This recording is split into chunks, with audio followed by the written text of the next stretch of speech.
Hi, my name is Sophia Sunwoo, and I'm a co-founder of an organization that fixes broken water projects in West Africa and India. When someone in Cameroon meets me for the first time, they say that they're shocked because they thought that someone with my type of power would be a man. In India, I'll be at a meeting and ask someone a question only to have them answer back to the man next to me because as a woman, I'm not worth answering back to. I'm sure that many of you in this room have had these type of interactions when you're traveling and someone says something to you that's a bit off.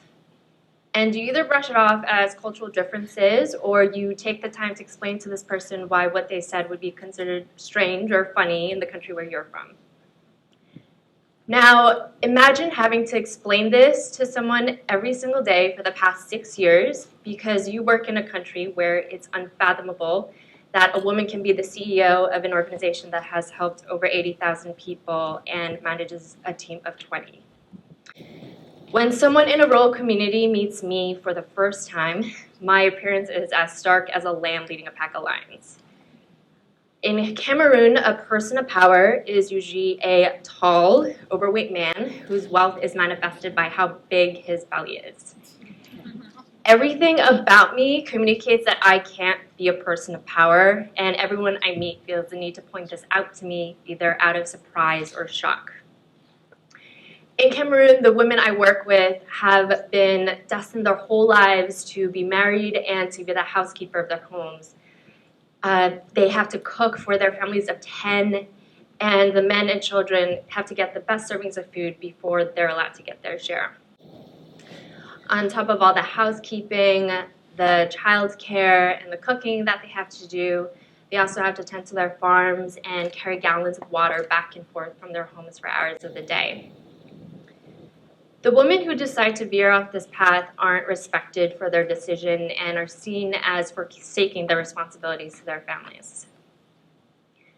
I often wonder how my presence as a working woman that doesn't have a family can be seen as a betrayal as well. I often get questions from women of, how many children do you have? And when I say, none, they look at me in complete horror and then put a spell on me so that I'll be blessed with children soon.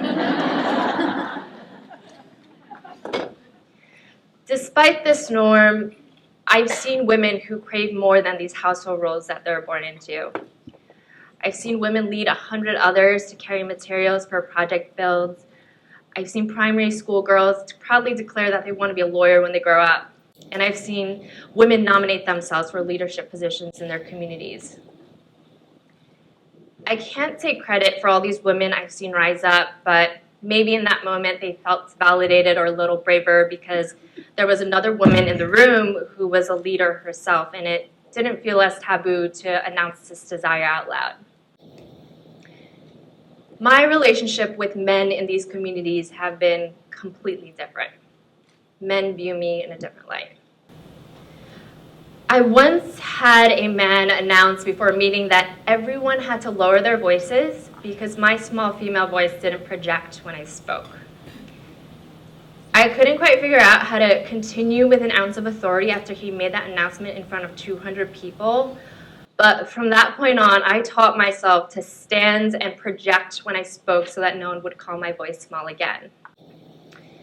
I had to continue adopting this stance to stop the numerous private meetings that men would request with me where instead of talking business, they would go on and on about how pretty I was the whole time.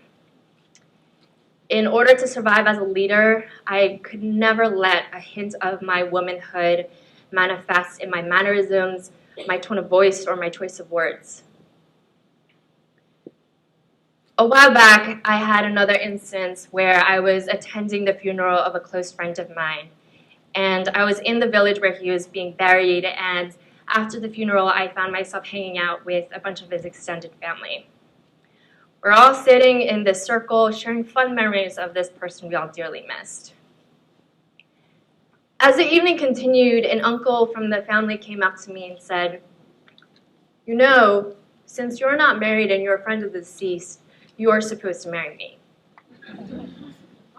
Everyone that was a man in that circle egged him on and insisted that I had to marry him, that it was only proper to do so with the situation at hand. of my friend passing away. The first time I took it as a joke, but when they wouldn't stop badgering me after the 10th time, I completely lost it. I went on a rant on how disrespectful, insulting they're being, and I couldn't stop myself from all these words that are spilling out of me because I was so horrified that they were being serious. My diatribe went on because I felt this power being sucked out of me.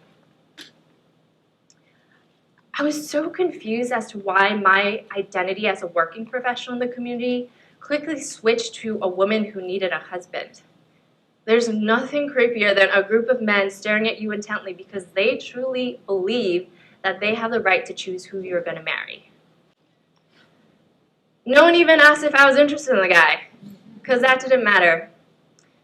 As a woman, there are places in this world where it is my birthright to marry, to merge my identity and power with a man as soon as possible. I held on that night and kept defending myself, but I don't think it meant anything to anyone but me. What do you do in this situation, though? What would you do? Is it your responsibility to tell others that they should treat women with respect when their country says otherwise? Is it your responsibility to take a stand?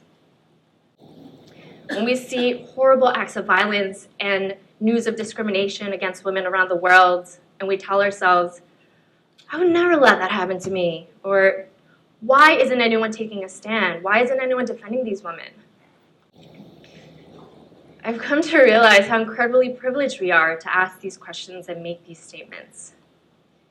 When you're born in a country as an equal, you have an actual opportunity to earn your power. You cannot earn your power in a place that ranks you based on your gender and limits your equality from the moment that you're born. Even if you earn that power elsewhere, your power cannot cross borders. You can accept this as a reality and say, this is just how it is as long as I'm visiting here, and this is how it's going to be for the women that live here.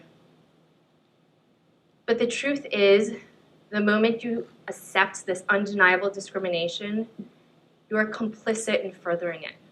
You are an accomplice. So if everything you say falls on deaf ears because as a woman in a foreign country, you have no power, you start from the beginning. You use that voice that earned you power in a different world and you say, you shouldn't be shocked that I'm a woman and a person of power. I can be both. You demand that your colleague answers your question with direct eye contact. And you keep showing up and repeating yourself until it's not weird to anyone anymore that a person of power can look like a 5'3" woman without a belly. It may not be your responsibility to teach others how to treat women, but it is your responsibility to stand in your power so that it can act as a stepping stone for those around you who need it. Thank you.